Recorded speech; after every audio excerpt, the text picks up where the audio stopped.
Neviem ako vy, ale ja veľmi neobľubujem jedla z reštauračného vozňa, preto vždy, keď som na cestách, nosím so sebou zelené potraviny v biokvalite, pretože ma okrem iného aj dobre zasytia na pár hodín.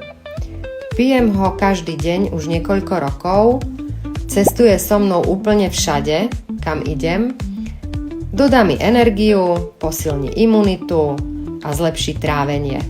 Áno, je to jačmeň. A ako vidíte, pripraviť ho zvládnem aj vo vlaku. Dala som si 2 odmerky, stačí to zaliať vlažnou vodou, vyšejkrovať, vychutnať a môžem pokračovať v ceste s dobrou energiou. Proste zelená sila je vždy so mnou. Skúšali ste už jačmeň namiesto kávy? Viete, ako chutí čerstvá zelená energia?